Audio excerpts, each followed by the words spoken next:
Après le départ de Carlos Tavares avec une indemnité de 12 millions d'euros et après le problème des airbags Takata, des moteurs diesel et de l'arrêt de l'innovation des moteurs à hydrogène, Stellantis annonce la fermeture ou l'arrêt de plusieurs sites de production. Une décision qui inquiète salariés, syndicats et élus locaux.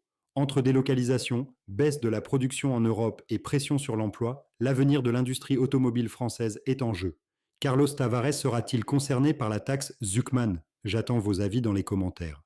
Chez ce garagiste, les appels d'automobilistes se multiplient ces derniers jours. 636 000 véhicules sont rappelés par Stellantis, tous équipés d'un moteur diesel 1,5 litre Blue HDI, possiblement défaillant. Pour le savoir, il faut tendre l'oreille. Quand la chaîne est s'use, elle se fatigue, elle commence à faire du bruit de claquage. Avec ce bruit, vous pouvez entendre pour dire la chaîne commence à déconner. Donc, quand ça fait du bruit, automatiquement, vous savez qu'il y a un problème. Parmi les modèles concernés, les Citroën C3 et C4, les Opel Corsa, mais aussi les Peugeot 208, 308 et 2008. D'autres véhicules du groupe Stellantis sont aussi rappelés, tous produits entre 2017 et 2023. Si vous constatez une défaillance, direction votre garage pour changer la chaîne. Chez un garagiste, ça peut coûter autour de 600 €, pièce main d'œuvre. Voilà, pour changer le kit complet. Si le moteur se casse, ça peut coûter beaucoup plus cher. Pour les automobilistes, des recours existent pour être indemnisés. Le propriétaire du véhicule défaillant dispose d'un recours contre le constructeur directement pour faire annuler la vente, faire réparer également le véhicule et ensuite obtenir l'indemnisation de l'ensemble de ses préjudices. La série noire se poursuit chez Stellantis après d'autres rappels pour des moteurs défaillants et des airbags défectueux. Autre secteur qui accumule des difficultés, c'est la filière hydrogène en France, Margot. Oui, hier matin, Stellantis a annoncé interrompre tous ses projets dans le domaine. Le constructeur ne commercialisera pas, entre autres, des véhicules utilitaires à pile à combustible. Une décision radicale et qui met surtout en péril la Gigafactory de Saint-Fons, à côté de Lyon, qui avait pourtant été inaugurée il y a moins de 2 ans, Justine Vassogne.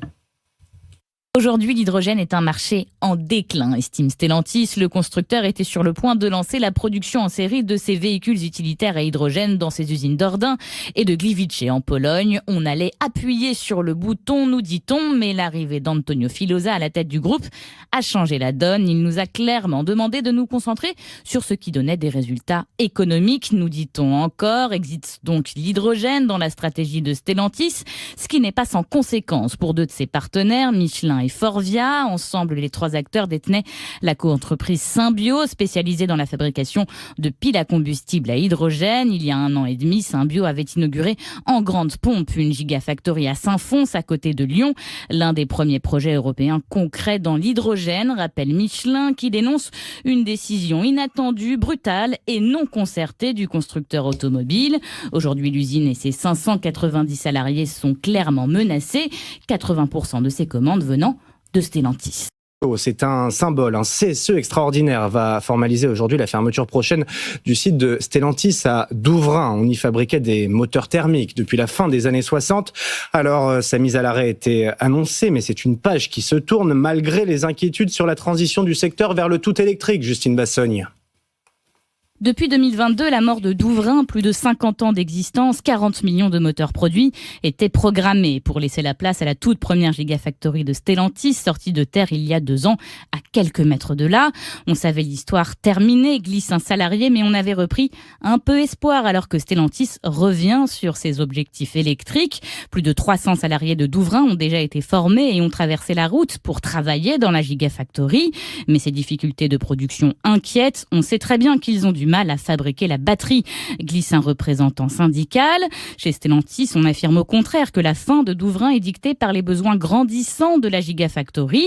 Selon un syndicat, 1/3 des près de 400 employés encore en poste à Douvrin sont intéressés pour aller rejoindre l'usine de batterie. D'autres seront reclassés à Valenciennes ou à Ordin. Certains, enfin, prédit un syndicat, iront tenter leur chance à Douai dans une autre Gigafactory, celle de Renault, qui débute sa production dans un contexte tout aussi incertain. Stellantis qui en parallèle annonce mettre sur pause 6 de ses usines en Europe au mois d'octobre, et c'est le cas du site de Poissy dans les Yvelines où les 2000 salariés seront mis au chômage partiel pendant 12 jours. Il s'agit d'adapter le rythme de production dans un contexte de marché difficile où il faut piloter les stocks, dit la direction, qui en profitera pour faire des travaux dans l'usine et pour organiser des séances de formation. Le problème ne se pose pas qu'à Poissy. D'autres sites sont concernés, d'autres sites Stellantis, Sofiane, sont concernés par ce chômage technique. Oui, parce que le groupe met provisoirement à l'arrêt plusieurs de ses usines, même en Europe, à la fois en Allemagne, 2 usines en Espagne, à la fois à Saragosse et à Madrid, en Pologne, en Italie, et donc ce site de Poissy en France, dont on parlait sur les dates du 13 au 30 octobre, sur 15 jours, 3 fois 5 jours plus exactement, qui produit donc la DS3 et l'Opel Mokka au rythme d'une 30aine de véhicules par heure.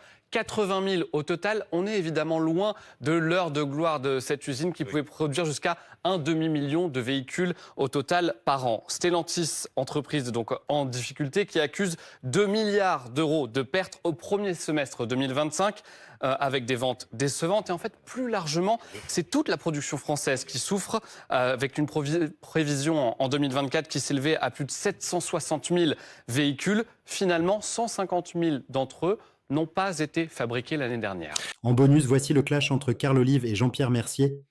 Non seulement l'usine Stellantis ne va pas fermer, le site de production ne va pas fermer, mais il va même se développer. Aujourd'hui, il y a 8000 salariés qui sont sur le Green Campus. Il y a 2000 salariés sur le site de production. Oui, on est en pleine mutation. Oui, on est en pleine mutation. Mais contrairement à ce que dit M. Mercier, les 3 semaines de chômage partiel, il y a 2 semaines qui ont été fixées. Et nous le savions, nous autres élus, depuis le mois de janvier dernier. C'est-à-dire ça fait 9 mois. C'est pas brutal, c'est pas mis. Il a l'air surpris là, Monsieur Mercier, quand vous dites ça. Oui, mais Monsieur Mercier est toujours surpris quand ça l'arrange. Et tout le monde le sait. Le syndicat majoritaire je suis élu du CSE. Monsieur Olive, 2 secondes. Allez-y, doucement, Monsieur Mercier, doucement. Je suis élu au CSE. Ah, je vais essayer d'être calme, mais là c'est une horreur ce qui vient d'être dit. Ça veut dire que les élus politiques à l'extérieur de l'usine sont au courant depuis janvier dernier que nous allons chômer pendant 3 semaines au mois d'octobre.